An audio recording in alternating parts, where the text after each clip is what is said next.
जय हिंद दोस्तों। आज के इस टॉपिक में हम सीखने वाले हैं कि वर्ड पैड क्या होता है।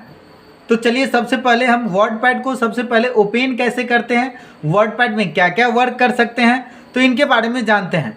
तो सबसे पहले हम जानेंगे कि वर्ड पैड को ओपन कैसे किया जाएगा। तो वर्ड पैड को ओपन करने के लिए विंडो के साथ आप R बटन प्रेस कीजिए और यहाँ पर टैप करना WORDPAD।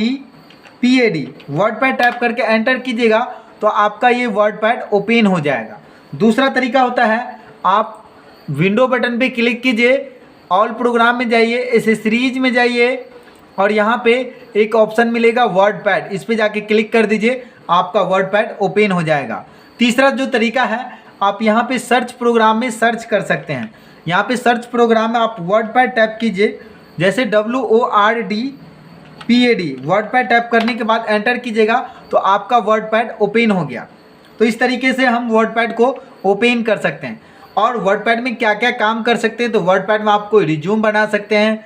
नोट पैड से ये थोड़ा एडवांस वर्जन है और MS वर्ड से थोड़ा आप ये कर सकते हैं, वर्ड पैड एक नोट पैड का बड़ा भाई और MS वर्ड का एक छोटा भाई, इस तरीके से आप इनको समझ सकते हैं। जितना काम आपने नोट पैड में कर सकते हैं उससे ये एडवांस लेवल पे चीज़ें हैं, आप उससे एडवांस कर सकते हैं। और जो चीज़ इसमें कर रहे हैं आप वर्ड पैड में कर सकते हैं, उससे कई गुना एडवांस आपको MS वर्ड में मिलेगा। तो चलिए हम सबसे पहले वर्ड पैड के कुछ विंडो के बारे में जानेंगे कि किसको क्या कहा जाता है, कौन सा विंडो में कौन सा ऑप्शन कहाँ पे होते हैं, उनके बारे में हम पहले चर्चा करेंगे।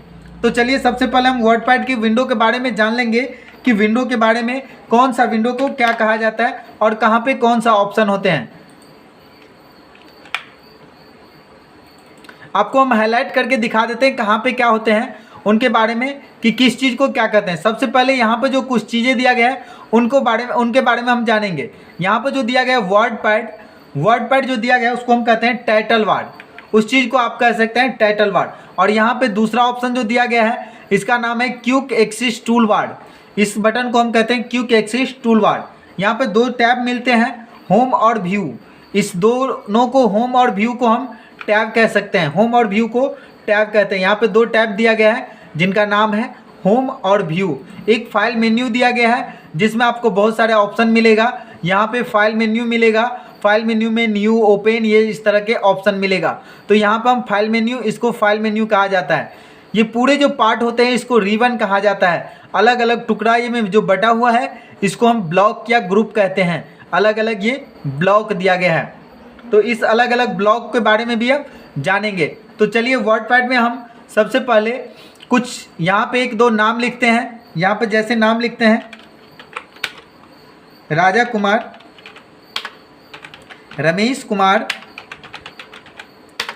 राहुल कुमार।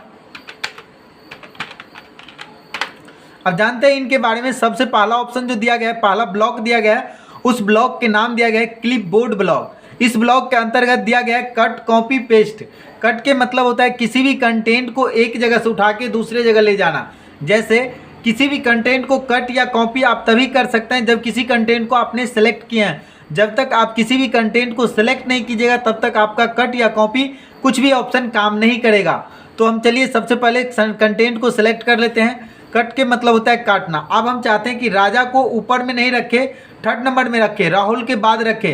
तो यहाँ पर हम पहले राजा को सिलेक्ट करेंगे, कट पे क्लिक करेंगे और यहाँ पे कर्सर रखेंगे और पेस्ट पे आके क्लिक कर देंगे। तो ये राजा क्या हो गया, ऊपर से नीचे आ गया। अब दूसरा ऑप्शन के बारे में समझेंगे जिसका नाम दिया गया है कॉपी। कॉपी का मतलब होता है डुप्लीकेट। जैसे एक नाम दिया गया रमेश कुमार, इसका नाम चाहते हैं हम डुप्लीकेट करें, 2 बार, 3 बार, 4 बार, 5 बार सेम नाम को आप लाना चाहते हैं तो सेलेक्ट करेंगे, कॉपी पे क्लिक करेंगे और जहाँ जहाँ ये नाम लाना है वहाँ पे आप पेस्ट करते रहिए, वो नाम आता हुआ रहेगा। तो आपने कट, कॉपी, पेस्ट के बारे में समझ गए।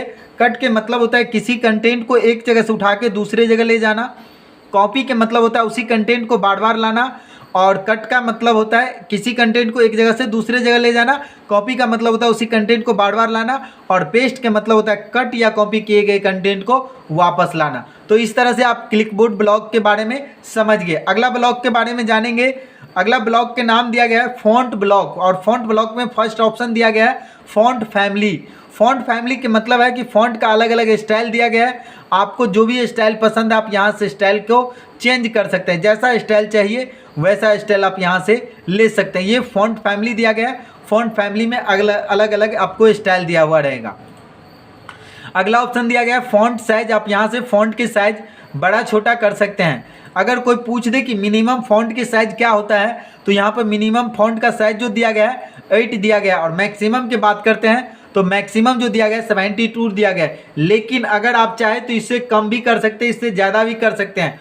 अगला ऑप्शन के बारे में जानेंगे। अगला जो दिया गया है उसका नाम दिया गया है बोल्ड।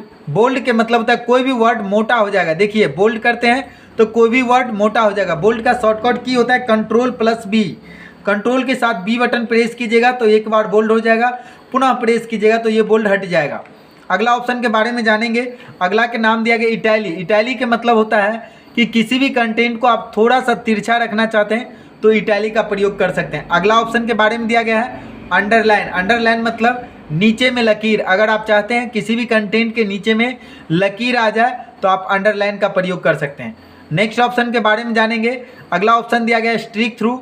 अगर आप चाहते हैं कि बीच में कोई कटिस का निशान चाहते हैं तो इस ऑप्शन का आप यूज कर सकते हैं। नेक्स्ट ऑप्शन जो दिया गया है सब स्क्रिप्ट सुपर स्क्रिप्ट। जैसे सब स्क्रिप्ट के मतलब होता है किसी भी कंटेंट के नीचे में पावर करना है तो हम सब स्क्रिप्ट का प्रयोग करेंगे। जैसे H2O, ये हमारा जो 2 होता है नीचे में होता है तो हम यहाँ पे 2 को सिलेक्ट करेंगे और सब स्क्रिप्ट पे क्लिक कर देंगे तो ये 2 नीचे हो जाएगा। अगला देखिए, जैसे हमको लिखना है 12th तो TH को हम सेलेक्ट करेंगे और यहाँ पे ऊपर पे क्लिक कर देंगे तो ये हो जाएगा हमारा सुपर स्क्रिप्ट। तो इस तरीके से हम सुपर स्क्रिप्ट का प्रयोग कर सकते हैं। नेक्स्ट ऑप्शन दिया गया है टेक्स्ट हाईलाइट कलर। आप अगर किसी भी टेक्स्ट को हाईलाइट करना चाहते हैं तो ये टेक्स्ट हाईलाइट कलर मिलेगा। अलग अलग हाईलाइट कलर दिया गया है, जैसा कलर लेना है वैसा कलर आप यहाँ से ले सकते हैं। नेक्स्ट ऑप्शन जो दिया गया है उसका नाम है टेक्स्ट कलर। तो आप यहाँ पे टेक्स्ट कलर ले सकते हैं, ये टेक्स्ट कलर है। याद रखिएगा इसमें अगर दोनों कलर आप सेम ले लेते हैं तो कभी भी आपका टेक्स्ट दिखाई नहीं देगा, शो नहीं करेगा। जैसे देखिए एक एग्जांपल के साथ हम आपको दिखाते हैं। यहाँ पे आपको पीला कलर हम यहाँ पे टेक्स्ट के भी ले लेते हैं तो देखिए गौर से कि हाँ ये हमारा टेक्स्ट शो नहीं कर रहा है। तो इस तरीके से कभी भी आप याद रखिएगा दोनों कलर सेम नहीं होना चाहिए, टेक्स्ट कलर और टेक्स्ट हाईलाइट कलर।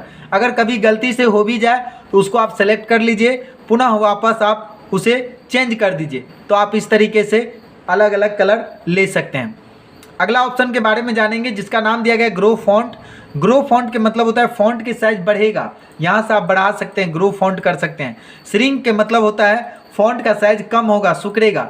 लेकिन याद रखना है कि जितना चीज़ हम हाईलाइट किए हैं उसको आप गौर से देखिएगा तो जितना कंटेंट को हम सेलेक्ट कर रहे हैं उतना में ही परिवर्तन हो रहा है। जैसे यहाँ पे देखिए हम इतना एरिया को ही सेलेक्ट किए और साइज को इंक्रीज कर रहे हैं तो इतना में ही इंक्रीज हो रहा है, बाकी एरिया में कुछ भी इफेक्ट नहीं हो रहा है। तो इस तरह से आप ये चीज़ याद रखना है, कोई भी फॉर्मेटिंग उसी इफेक्ट में होगा जब आप जितना एरिया को आपने सेलेक्ट किए हैं तो उतने एरिया में ही आपको कोई भी इफेक्ट अप्लाई होगा।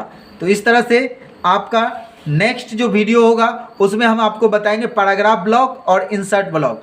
तो आप इसी तरीके से आप अगला वीडियो के लिए आप हमारे चैनल को सब्सक्राइब करें, लाइक करें और कमेंट करें। जय हिंद।